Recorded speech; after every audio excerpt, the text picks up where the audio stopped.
Having the right luggage is such an important part of the travel experience, especially for my getaways to Ghana. Traveling with away luggage makes for a much more pleasant experience when I'm zipping through airports.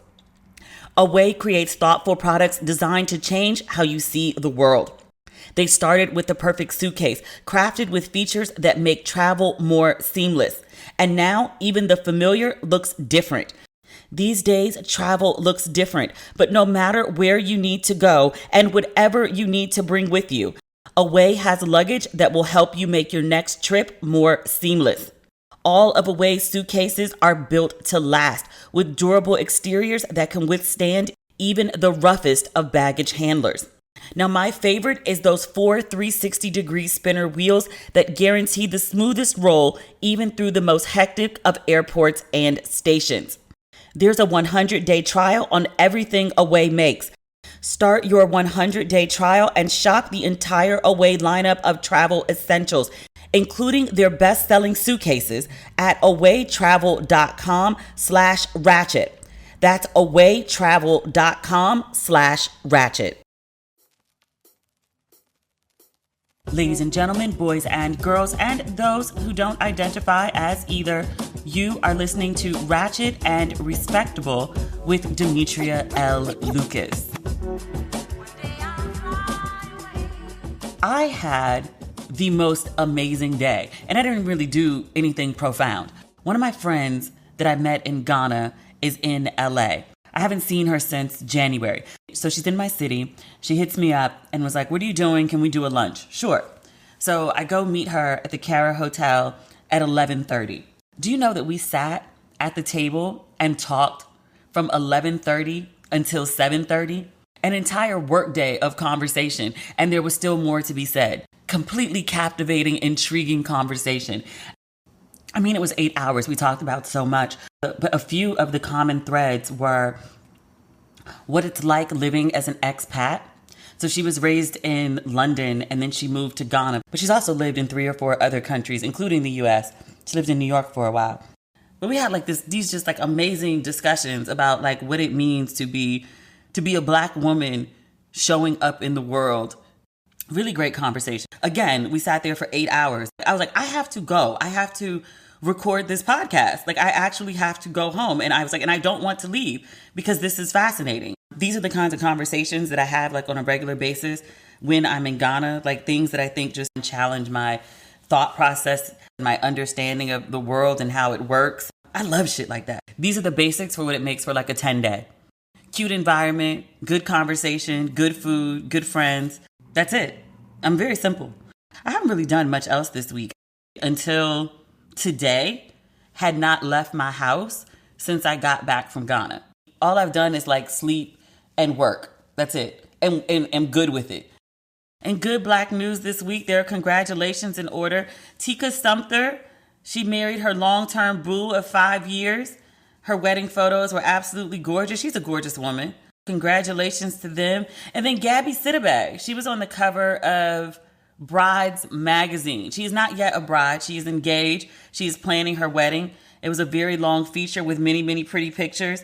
Her in gorgeous gowns and her with her boo, her fiancé, talking about their upcoming nuptials and how non-traditional she plans to be. So good for her. I also saw the new covers for Sports Illustrated. There are 4 of them. Ciara, who looks freaking amazing. Bless yourself and go to SI.com and look at all the photos of Ciara. There's got to be like 40 photos on the website. I don't know who styled her. I didn't see it listed. They must have listed that though. She is serving. High fashion. She is a mother of 3. She looks amazing. Bless yourself and go look at those photos. Kim Kardashian is on one of the covers. Her pictures look really good too, but she's Balenciaga down. She has some pieces from her Skims collection that she's wearing, but she looks really good. I think they photoshopped her ass though. And I mean photoshopped her ass as in to make it more proportional to the rest of her body. I think she's had her ass redone. Because there was a time when Kim's ass looked like absolutely ridiculous and it was giving wisdom tooth or ant. The last few times I've seen her, she looks way more proportional. I thought when I saw the images of her at the Met, it was because of the weight loss that was making her bum look smaller. I think she might have gone and like altered her bum and made it more proportional again. She's also been looking very white lately. Because Kim went through a phase where like she was clearly like blackfishing. She was doing heavy tanner. But the last few times, even in Sports Illustrated, she's not giving super tan. She's giving white. Is this like how, like with Miley Cyrus, you make yourself adjacent to black culture to get on Justin Timberlake, and then like once you are, you tire of it and decide to embrace your white culture again? That's what it seems like. But that said, her pictures look really good. And I think this is her first Sports Illustrated, which I was like, really? This is Kim's first? I would have just assumed, because she's such a brand, she's like a sex symbol. I would have assumed that she had done Sports Illustrated like way long ago, but apparently this is her first. There's also a plus size model. She's an Asian American, Umi Nu. I think she's also a singer, because when I first looked her up, like a video came up and I was like, oh, she's a singer. And then I was like, no, she's a model. Okay, so she's a singer and a model. She cute as fuck. And I also have one of the bathing suits that's featured in the issue. It looks really cute on her. It's a Kiva J, I think it is. Her bathing suits are really cute too. I recognize the brands for a lot of them that she wore, like very affordable fashion. Kim and Ciara, not so much. Because Ciara was giving you like a lot of like Tahiri Mugler, was giving you Hervé Leger, some Laquan McDonald, that's more affordable. But Ciara, I know we just talked about Ciara. Looks. You gotta go look at Ciara. And last but certainly not least, Mae Musk. I recognized her and I was like, where do I know her from? She landed her first CoverGirl campaign when she was 69, but now she is 74 and she is on the cover of Sports Illustrated, looking every bit of 74 and also looking amazing. I'm on the Sports Illustrated site right now. It says the 74-year-old SI swimsuit model embodies the idea that aging shouldn't hold you back from pursuing your dreams. Which I love that. Is there more backstory to Mae Musk? Was she like a young supermodel? Mae Musk has been a model for like 50 years. Let's go see what Mae Musk looked like when she was young. Mae Musk young. Oh, total hottie. Total bombshell. Good Lord. Yeah, she was gorgeous. She stayed gorgeous. I also got a chance to listen to the new Kendrick Lamar album. He said he's using this album for healing. One man standing on two words, heal everybody, is what he said. So he digs into a lot of difficult topics. I would say territory that's not oft explored in hip hop. He talks about sexual abuse. He talks about trans family members. He talks about sex addiction. He goes in. I'm going to talk about a couple things that stand out to me just in early listens for the album. We might have to come back and address some things the more I listen to this album, though. I should also just let you know I'm a huge Kendrick Lamar fan. I mean, huge. When I read that he was in Ghana for his album release, I was so upset. Oh my God, I should have stayed. I knew I should have stayed. I should have stayed in Ghana to go to Kendrick's album release.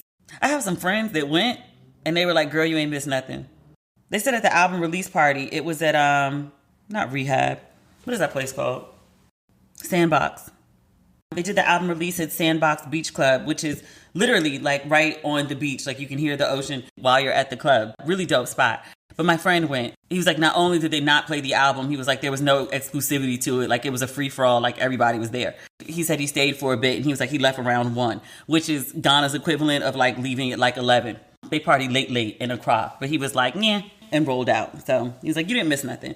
But album wise, like I've done 2 listens to the album and 2 things stand out to me that I want to speak about. One of them is, what's the name of the song? We Cried Together. It's Kendrick Lamar and Taylor Page, who I really got to start identifying from like other stuff, because the woman is a respected actress. I also think of her as like Jesse Williams' girlfriend, ex-girlfriend. I couldn't remember her name when I was doing the notes for this episode. And I was like, Jesse Williams' girlfriend, what's her name? And then it came up, and then stories came up that they broke up. And I was like, wait, what? When did that happen? Apparently it happened like late last year. They've been apart for a minute and she had a whole new man and he got a whole new woman. That's not the point. The point is that she and Kendrick Lamar have this song on the album where it's this very, a man and a woman, girlfriend, boyfriend, who are in a very toxic relationship and they're going back and forth with like, fuck you, bitch, bitch, bitch, nigga, nigga, nigga. And so I've been, paying attention to people's responses to the album. And a lot of people get hung up on that one, especially women, because of the vulgarity of the language. And they were like, yeah, I'm sure there's a point to it. This is not what I come to a Kendrick Lamar album for. It was very jarring. I had to like skip it.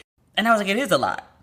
Death blow insults, each one trying to say the most destructive thing possible to hurt the other person. And I was like, this sounds like the discourse that happens between black men and black women about relationships every day on social media.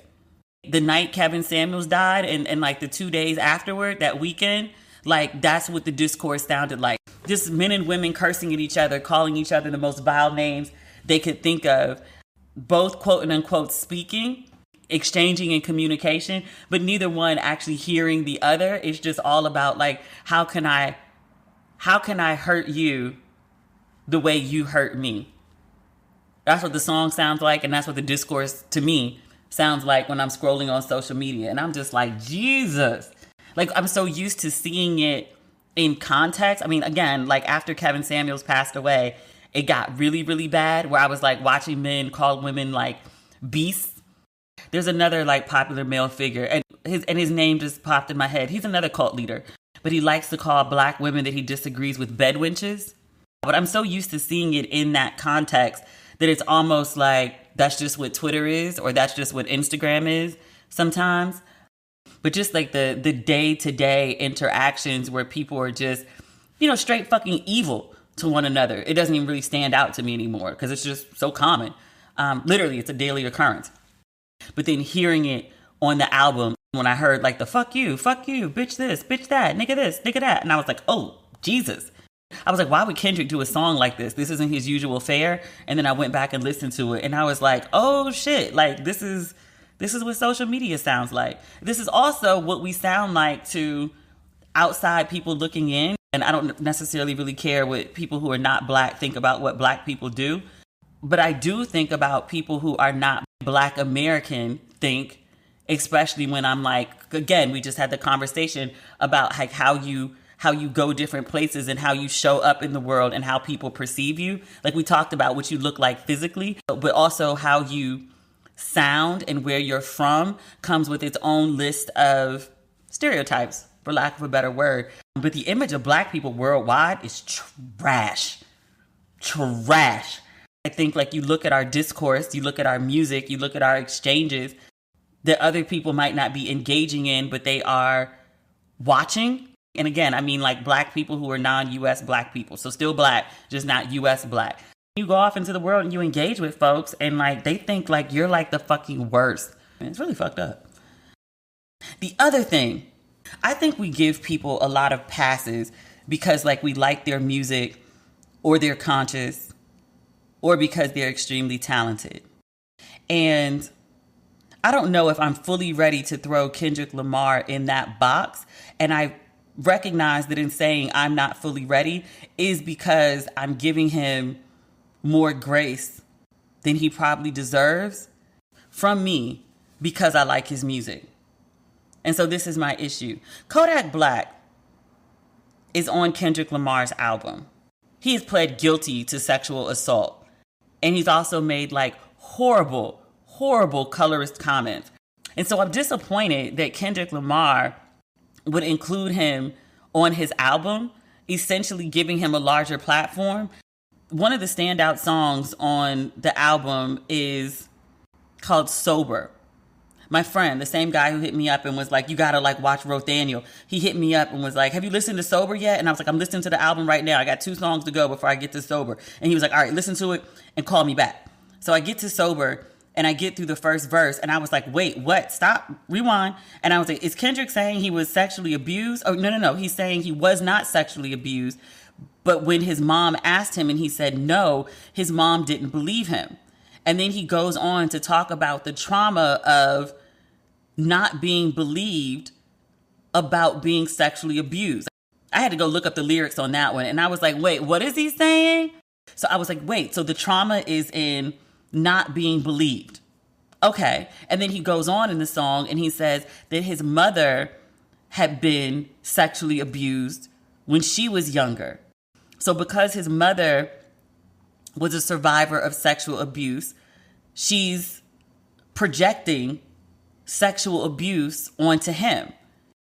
You make this song where you talk about your trauma around sexual abuse, and you point out the direct ways in which your mother was traumatized and how that trauma gets passed down onto you because your mother, your own mother, is so undone by this sexual abuse. You acknowledge this in a whole song dedicated to sexual abuse. And then you put a rapist on your album? Not even like an accused rapist. He pled guilty. Let me read it to you from Complex. This is 2021. This says, on April 28th, 4 months after being granted commutation by former President Donald Trump, Kodak Black appeared in court to face charges of rape and sexual assault stemming from a 2016 incident in South Carolina. He entered a plea deal, pleading guilty to a lesser charge of first-degree assault and battery in a sexual assault case involving a young woman in a hotel room. And here are some details of the case. This is also listed on Complex. It says in February 2016, following a performance at Treasure City Club in South Carolina, the victim said she attended the concert and she met Kodak Black. She later went back to his hotel room. She told police that he began to tear her clothes off and said he, quote, couldn't help himself as she screamed and tried to push him off her. According to police reports, she said he bit her repeatedly and raped her as she screamed for help. The victim, who was a high school student at the time, told her school nurse, who alerted the Florence County Sheriff's Office. This is who Kendrick Lamar just put on his album. I don't know what to do with that. That bothers me. If I divest from every black man who co-signs by association or with their silence a black man who has harmed black women, I don't really know that there's a black man left, including some family members. You know, they may not have done it, but are they cool with people who have? Who's left? Am I kicking nearly all the black men I know out of my life? Am I going to stop watching all TV that involves black men, listening to all music that involves black men? Because that's kind of where we are. Part of the long-ass conversation that we had at lunch today was about black men not showing up for black women. And some do. Let me not paint a brush that says all. There's absolutely black men that show up for black women and speak up for black women. Absolutely. But there are so many who are just like, that's not my thing. That's him over there, and I'm not trying to get in that man's business. Your silence condones this shit. Let's move on. Having the right luggage is such an important part of the travel experience, especially for my getaways to Ghana. Traveling with away luggage makes for a much more pleasant experience when I'm zipping through airports. Away creates thoughtful products designed to change how you see the world. They started with the perfect suitcase, crafted with features that make travel more seamless. And now even the familiar looks different. These days, travel looks different, but no matter where you need to go and whatever you need to bring with you, Away has luggage that will help you make your next trip more seamless. All of Away's suitcases are built to last, with durable exteriors that can withstand even the roughest of baggage handlers.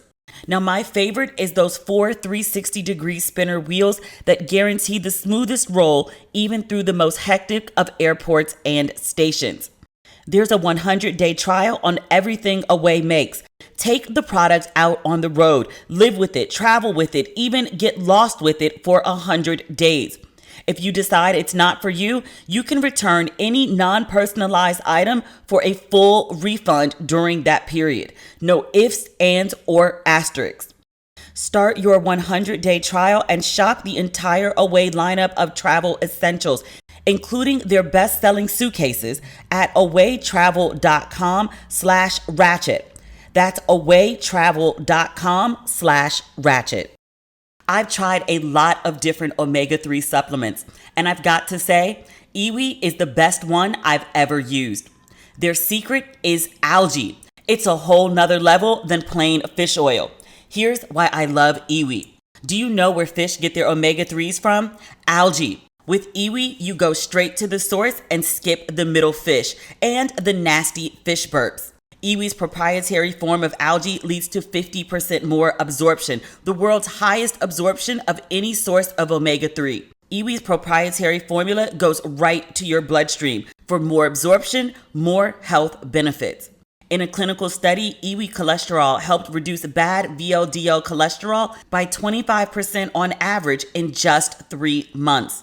No matter how old or young you are, you can reap the benefits of Iwi. If you're all about that healthy lifestyle, then adding Iwi to your self-care supplements is a must to support your heart, brain, vision, and overall wellness. And what I love so much is Iwi's products are plant-based, sustainably sourced, and farmed in the US. I love Iwi because it makes me feel so healthy, and I even like the taste. It's never too late or too early to start taking Iwi. Go to iwilife.com/ratchet and use code RATCHET to save 30% on your first purchase of any Iwi product. Take advantage of this limited time offer today. iwilife.com/ratchet. Code RATCHET for 30% off your first purchase. iwilife.com/ratchet. Code RATCHET. These statements have not been evaluated by the Food and Drug Administration. This product is not intended to diagnose, treat, cure, or prevent any disease. The honey pot. I was late to finding out about the honey pot. And if you're not familiar, it's a Black-owned vaginal wellness brand. And the appeal of the brand was that it's all natural. Sometime during COVID, the founder of the honey pot, Beatrice Dixon, she's the co-founder and CEO of the honey pot. Yes, still. She was featured in a Target commercial that talked about the honey pot. The brand story is Beatrice had suffered from BV for many, many months, and she didn't know how to cure it. And she said her ancestors came to her in a dream with a solution. And she mixed that all together, and that is the founding of the honey pot. So in this commercial for Target, she talks about being a Black woman who is a business owner and the importance of the success of her business to make it easier for the Black women coming after her. And she says something like she wants to inspire Black women in business, and she wants to open doors for the next generation of Black women and girls who want to be business owners. Sounds great to me. No problem. Some white folks saw that commercial and were pissed. They were like, this is racist. Why does she have to make it about race? Why is it only targeting Black women? What about me? White people have an absolute meltdown if they are not centered in every scenario. So there was a huge backlash from white folks about her product. They were leaving really terrible reviews for her product. It seemed like her brand was about to tank. Black women get wind of what's going on with these terrible reviews. And so Black women rush to Target and they buy out all the honey pot. I saw the commercial, thought nothing of it. I read about the backlash and then Black women supporting. And I was like, oh my God, this is terrible. I've never tried honey pot before, but it's a Black owned product. I was like, let me go get some wipes or some wash or something to support this Black woman's product because she's being unfairly targeted just because she's a Black woman who has a forest bias business. And as such, as a Black woman, I need to go support. I go to my local Target. I was staying in the suburbs with my parents at the time. My parents live in an all Black suburb. Wasn't no more honey pot. The Black women had beat me there. I went to another Target. All the honey pot was gone. All they had left was pads. I ain't used a pad in over 20 years. So I was like, well, when something else comes out, then I'll get it. Never got around to getting it. I don't use any sort of feminine wash. I just use the same soap I use everywhere else. That's what I use. I don't have anything special for my lady. And I was like, am I doing bad by my lady? She doesn't give me any problems. All is well. I very rarely have cramps with my cycle. My flow seems fine. There's no irritation. I check her out every once in a while. Everything's looking good and she smells nice. Him says she tastes nice and she's self-cleaning like everybody else is. I feel like everything's going well with her and it's not broke, so I don't need to fix it. I'm just going to leave her be. But I also was reading this backlash to the honey pot over the weekend, and I was like, am I the only person not using some special feminine wash, doing something special for my lady? I didn't know. It felt like it. So here's the problem with the honey pot. Indeed, it is a problem. Perceived or actual, they are in the middle of a PR crisis. I'm not sure which one happened first. Over the weekend, I saw the Shade Room had reposted a TikTok video where a woman was comparing the original version of a feminine wash by the Honey Pot and the new version. She was posting the ingredients, and she noted that there were several new ingredients, and that also the packaging had changed, whereas a previous version had said the packaging was certified organic. This new packaging didn't say that. So it's like, well, what exactly am I using? What is this new product? I don't understand. It used to be all natural. It's no longer listed as all natural. The idea was that they've used Black women essentially to build their brand, and now they've gone and sold out. Some people took that quite literally. Some people took that figuratively. There was a rumor that the owner of the company, again, a Black woman, had sold it to white folks. Which white folks, nobody knew, but sold it to white folks. Just for clarity, she has not. The company said that multiple times on various platforms, and yet the rumor that the company had sold had persisted. But they sold out. They created this great product for Black women, and now they pulled an okie doke. And it was especially harmful because Black women said that the reason they were attracted to these products is because they had so many issues with their reproductive health, cramping during their periods, heavy flows, fibroids. And they said that using these all natural organic products were giving them better cycles and better health. And so now you've gone and changed this product that was benefiting Black women, and you've added this extra shit to it that is no longer beneficial to me and is actually harmful to me. This product, again, goes to a very intimate part of my body, and you've changed it and not told me. So there was an idea of betrayal. Fair-ish. I'm looking at this TikTok video, which again has gone viral over the weekend. It was 10,000 comments. I mean, literally saying, fuck you to the owner. I mean, people were very outraged. People were very upset. I screenshotted some of it because I was like, yo, this is very, very personal. Quote, my heart is disturbed. She said, I supported this product because it was a Black owned business. I knew something was off because my pads weren't the same. The last time I used the foam, it made me itch. I hyped Honey Pot and made my family purchase them because it was Black and female owned. I'm ready for menopause, over it. Somebody else said, I'm so disappointed. Another woman says, what did your ancestors tell you? Because that's why I bought it. We can't have anything. Several people, when this bottle runs out, I'm not getting any more. I'm throwing out my products. Somebody else says, wait, what about the ancestors? You made that entire story up? I believe that. That hurts. Another woman, this is why Black people don't own anything. We'll have a great idea, and then as soon as we make a few funky dollars, we're ready to sell it. Now they're going to take this product, add some trash to it, and grab the audience of the clear people. Now women coochie will be on fire with all this bullshit. I'm so disappointed and pissed off. So again, this story started going viral over the weekend. I think the TikTok went viral, and then the Shade Room picked up on it because it's gone viral. That's usually how stuff ends up on the Shade Room. I went back to the Honey Pot page. There's literally, what's today's date? I'm recording this at like 1:30 in the morning on the 17th. Monday is the 16th. The weekend is the 14th, 15th. That's when the Shade Room picks the story up and it gets 10,000 comments and everyone's talking about it. There's a post on May 9th on the Honey Pot Co. Instagram page where the owner says the product is back. She's speaking about the wash, and she says, we did some surveys. We talked to people about what they wanted from our product, and we made changes to the product based on that.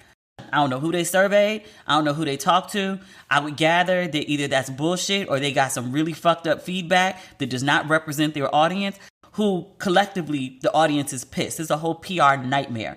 But the owner does say, specifically, we added some new ingredients. And she says it's still the same beloved product. She said it's now hyperallergenic. She says it's pH balanced. We added some preservatives so it has a longer shelf life. So your product will be healthy and good for as long as you have it. I don't know if folks didn't see that. I don't know if this video came out before the TikTok video. I can't find the original TikTok video to see what date it was posted, but I'm gonna guess like May 9th versus like May 14th. Her video probably more than likely came out first.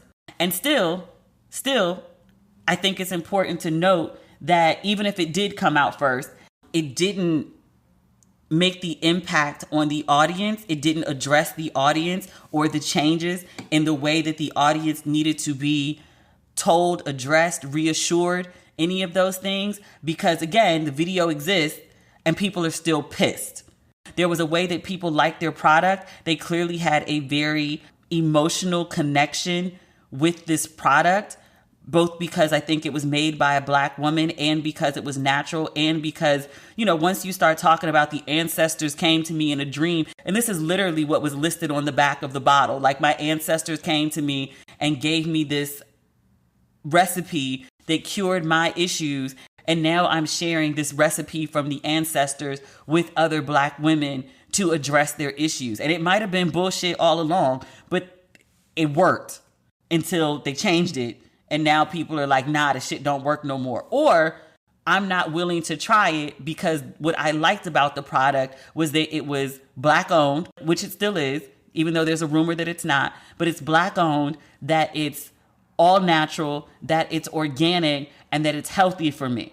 And when you start adding in shit that ends with OL, which, indicates like alcohol, you start talking about preservatives and you start having a list of shit that people don't understand. People understood purified water. People don't understand these new multisyllabic ingredients that they don't know what the fuck that is. The brand identity was natural, organic, ancestral. The woman asked, the woman that I read her quote, people are upset and they're like, did the ancestors tell you to put preservatives in the shit? It's a nightmare. It's an absolute nightmare. And to make it, I think, probably worse is that this story persists all through the weekend. So people have all day Saturday, all day Sunday, a bunch of downtime. The brand says next to nothing. So earlier today, while I was sitting at this 8-hour lunch, the owner uploaded a video on Instagram. It looks like she's sitting maybe in her office. It's not particularly well lit. It's not particularly sharp. I only critique this because I'm observing the video. Her hair is brushed back. It doesn't look like she bothered to do her hair. She didn't put on any makeup or anything. She's in jeans and a hoodie. And again, she's an entrepreneur. She can wear whatever she wants. Her business runs not based on her outfit. And I'm only critiquing this only because of people's response to the video. People are like, she looks like she doesn't give a fuck. A wide swath of your consumer is pissed about you changing the ingredients. And when you come to address this issue, you show up like you don't care. That was the perception. So she released this video and she explains what's going on. The first video, the one that I referenced from May 9th, where she's talking about the changes to the product, people complained about that when they said it looks like she's reading from a teleprompter. White people are forcing her to do this. She must have sold the company. So in this video, she starts off and she says, I am the CEO, Chief Innovation Officer, and founder. And she wants to make very clear, and she lists these 3 things in the caption of the video. She says, 1, we have not sold. She says, 2, the wash formulation has evolved for good reason. And she says, we have and always will serve humans with vaginas best. Full stop. The humans with vaginas thing pissed people off. She's using inclusive language. She's not saying women. Women were offended by not being called women. There's also the appearance stuff that I just listed. And then also, like, she gives like this opening statement and she doesn't seem very confident or sure of herself, which I get under the circumstances. Like, her brand has taken a beating, a really bad beating over the weekend. So she makes this opening statement and then she says, I'm going to read from this prepared statement that I've made. And she pulls out like several 8.5 by 11 sheets of paper and starts reading from them. And people were like, who wrote this? This doesn't seem genuine. Can't even address her audience transparently. Like, it's just compounded. The truth of the matter is there's nothing she could do right now to make this situation right other than come out and say, I'm changing it back. And even in this video, she acknowledges we didn't handle the rollout the best way. The changes to the product, like we should have communicated that better. Takes responsibility. But the rest of the video, and it's 15 minutes, she talks about the changes that she's made to the product and why they were necessary, the preservatives. Again, it's a longer version of the video that she posted on May 9th. But people are just so pissed right now at the way that they feel like they've been okey-doked, essentially. I don't know what else she could do right now other than change the product back. I think, and not even I think, I've been reading other takes on this from people who run beauty businesses in some capacity. And they were pointing out that there's a huge difference between I'm making this shit in my house or some small factory and I'm making this limited amount of bottles versus I'm scaling it for shelves at Target. She likely had to change manufacturers. She likely had to meet different guidelines to be in Target because she's not just making this out of her house or at a small factory where she has more control. They're making mass quantities of this product and it sits longer. Like it's imperative that there are preservatives so that it lasts. If nothing else, it doesn't go bad in a short period of time. Like the preservatives almost have to be in there. For her to do what she's doing at the scale that she wants to do, as it's been explained to me, and this is by one of my friends who works in a beauty business, and she was like, don't tie my name up in this shit because I'm not trying to sound like I'm a hater on her product or like I know intimately her product and can speak on it with authority. What I'm speaking to is what she explained to me is the most likely scenario is that because of the way the product is now being manufactured, the way that the product is now being shipped, the way the product is now being held in warehouses, it has to have preservatives to increase the shelf life of it. And that's why a lot of this stuff likely had to be added. Nobody goes and changes like a winning formula that everybody loves and that no one's complaining about unless they absolutely have to. There are business reasons that it must be done in order to continue the business or scale the business. And she said that's probably where she is. In her mind, she's doing what's right for the business. Again, this comes back to, people had a very emotional and personal relationship with this business because of, one, the backstory about the ancestors. Also, when she was a Black girl in crisis, because of the backlash due to the Target commercial, Black women showed up and rescued her business. And they feel like you owed us something for like when you were in crisis, like we threw on our capes and we came to do our superhero work. We came to do our magic work for another Black woman who was in need. And now we don't feel like you were honest with us about your business. And then also you'd created something for me based on this ancestral connection. Black people, especially in America, we're always trying to like connect to an ancestor, an earth, a country, a culture, because we feel unrooted here for very valid reasons. You've also created this thing as a Black woman that specifically addresses the needs of Black women, and it was done well. And now you've taken it from me, and like, what the fuck am I supposed to do now? And also, there's a long history of Black people building successful businesses that appeal to Black people and then selling them for goo gobs of money, and the business is never the same. It also didn't help that she did a magazine interview in 2020 and she was like, oh no, like I totally plan to sell this business. I actually feel bad for her. And I'm acknowledging that the rollout wasn't the best. I'm acknowledging that all of the complaints that people have about the way it was rolled out, the lack of response over the weekend. But just as, someone who's worked at businesses who've been in the middle of a PR crisis, you may see the business as she's been in Target commercials. She makes millions of dollars. She must have a PR department. She must have people she can call and pay and handle this. You'd be surprised at the lack of infrastructure that a lot of even successful businesses that make a lot of money, you'd be like wildly surprised at the lack of infrastructure there. And part of it's even because you don't necessarily feel like you need a PR person unless you're currently in the middle of a promotion. You don't need a crisis manager unless you're in the middle of a crisis. It seems like an unnecessary expense until some shit hits you and then you're scrambling like, oh my God, what do I do? What do I do? What do I do?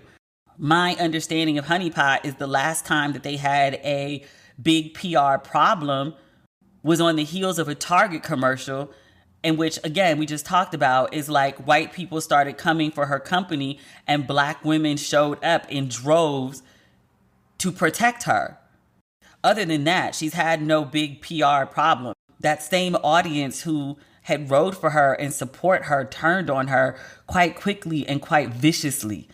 If you get a chance, go read the comments on the Shade Room or go read the comments on the Honey Pot. I'm shocked they didn't turn the comments off. I would have.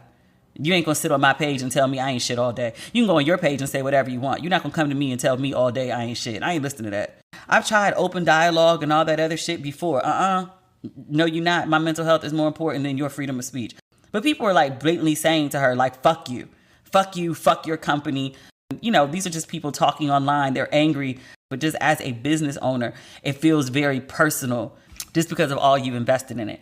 So I believe like this video that she uploaded today, there cannot be a PR person in play. There can't. No decent PR person would have let her upload that video. It looked like she didn't take the issue seriously enough to put on her professional face and come and address her audience and say like, and that's part of my respectability politics flaring. I'm very, very clear on that. She probably had a meltdown the whole goddamn weekend. And then from the previous video, people told her, it sounds like you're reading from a teleprompter and you're terrible at it. And so this time she was like, okay, we're not going to go the teleprompter route. She's clearly not some people are good on video. Some people are not good on video, but specifically practice and get trained, like literally take lessons on how to present as a CEO, as a professional, as a businesswoman, because they want to be the face of their business. They want to present in that way. She's not that person.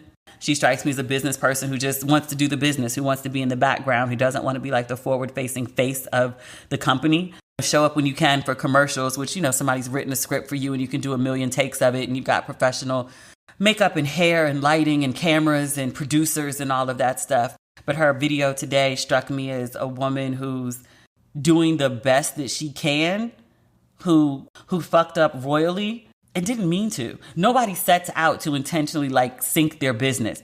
If she knew that people were going to react to the changes to ingredients in the way that they have, she wouldn't have done it. Nobody wants this kind of PR crisis. So I have empathy for Beatrice Dixon. I hope she can pull it together. I don't know if it's possible for her to make an announcement that she's, you know, scrapping these new changes and she's going back to the old way of doing things. I think that would probably tank her business. I think she probably had very good reasons for changing it, especially when the consumer wasn't complaining about it. I'm going to guess that this is like a manufacturing issue, a scaling issue. And she did what she thought she was best, and it's turned out not to be. I've always been a big fan of planning ahead, scheduling trips months in advance, plotting out my next career move years in advance, figuring out what I'm doing for dinner while I'm still eating breakfast. But I never thought much about planning for kids. That's why Modern Fertility was created. It's an easy and affordable way to test your fertility hormones at home with a simple finger prick. Mail it in with a prepaid label and you'll get your personalized results within 10 days. With Modern Fertility, you'll get insight into your hormone levels, your ovarian reserve, aka how many eggs you have compared to other women your age, and other important fertility factors. The results go deep into what every hormone means. And my favorite part, you can speak one-on-one with a fertility nurse to review your results and options for next steps. Traditional testing with your doctor can cost over $1,000, but Modern Fertility gets you the same info at $159, a fraction of the price. And if you go to modernfertility.com/ratchet, you can get $20 off your test. If you want kids today or maybe one day in the future, clinically sound info about your body can help you make the decision that's right for you. Right now, Modern Fertility is offering our listeners $20 off the test when you go to modernfertility.com/ratchet. That means your test will cost $139 instead of the hundreds or thousands it could cost at a doctor's office. Get $20 off your fertility test when you go to modernfertility.com/ratchet. modernfertility.com/ratchet. Feeling your best starts with what you eat. Ciara helps you to not just live a healthy, balanced lifestyle, but truly enjoy it with delicious plant-rich meals and functional wellness essentials that build a foundation for radiant health. Ciara is a wellness company anchored in food as medicine on a mission to nourish your body through the power of plants. Ciara gives you the tools you need to transform your life with their organic, ready-to-eat meal delivery program and functional wellness essentials. Their nutritionally designed, chef-crafted breakfasts, lunches, and dinners are made with powerful plant-based ingredients, helping boost your energy, support your digestion, curb your sugar cravings, and my favorite part, get your skin glowing. Even better, it's all delivered right to your door. Ciara has received rave reviews from Vogue, Goop, the New York Times, and more. And right now, Ciara is offering our listeners 20% off their first order when they go to ciara.com/ratchet or enter code RATCHET at checkout. That's Ciara, SAKARA.com/ratchet to get 20% off your first order. Ciara.com/ratchet. It can be hard to see the light at the end of the tunnel when you have high interest debt. And sometimes it can be even harder to ask for help. That's where Upstart comes in. Upstart powered personal loans can help you pay down high interest debt, all online with simple and easy to understand payment terms. Upstart has helped over 1.8 million customers on their path to financial freedom. Whether it's paying off credit cards, consolidating high interest debt, or funding personal expenses, Upstart can help you get one fixed monthly payment with a clear payoff date. And what I love is you can check your rate in minutes for loans between $1,000 to $50,000 and without impacting your credit score.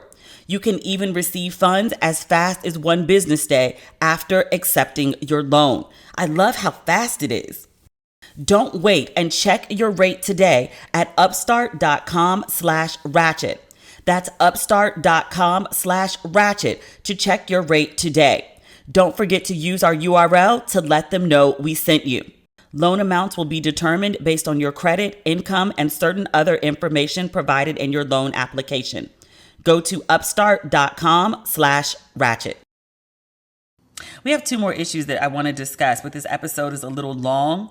I want to talk about Candice Owens and Patrisse Cullors from Black Lives Matter. Can we get this in real quick? Candice Owens popped up at Patrisse Cullors' house, and Patrisse Cullors did a video in which she was crying with no tears about how Candice Owens was a threat to her safety. She came to her house. She's like, my child is here. My family is here. I need to be safe. This is not okay. She made it sound like Candice Owens was the big bad wolf. And because we don't, in general, like Candice Owens, she's a nuisance. She's a Black Republican. She'll just say anything for white folks' validation. And so people assume the worst about Candice Owens. And in my head, when I read this story, I pictured something like this incident that happened here in California.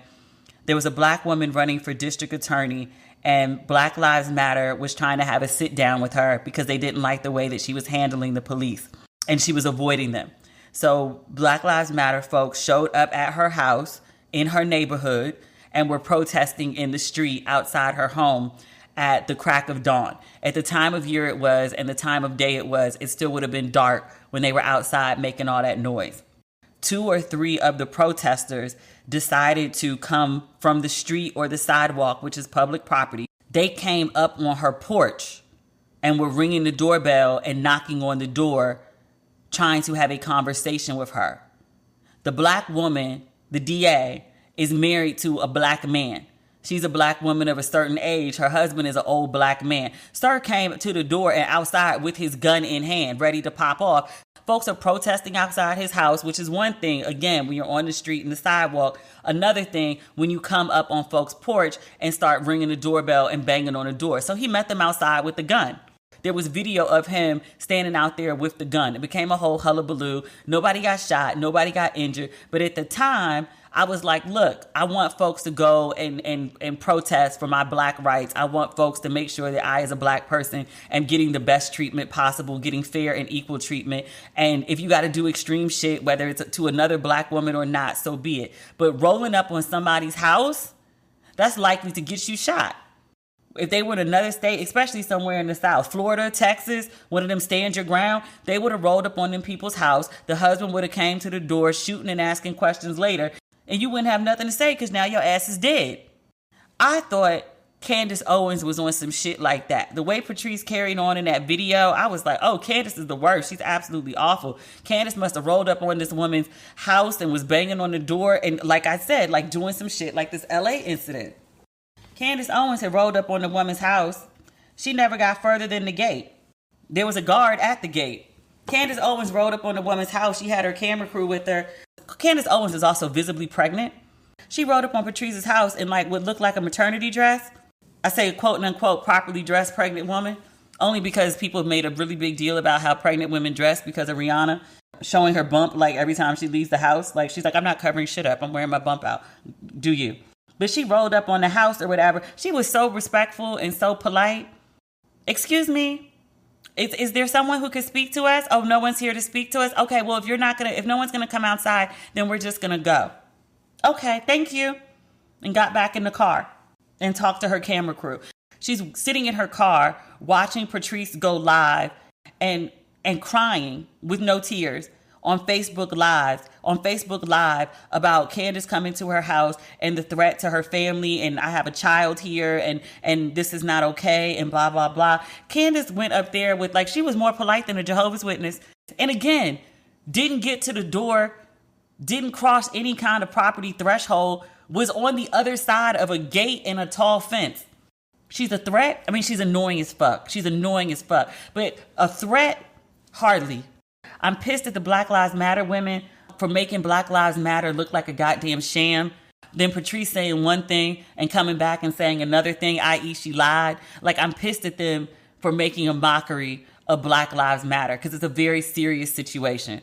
This shooting in Buffalo over the weekend, it's a very serious situation. Black Lives Matter is not something to be trifled with. It's not a money scheme.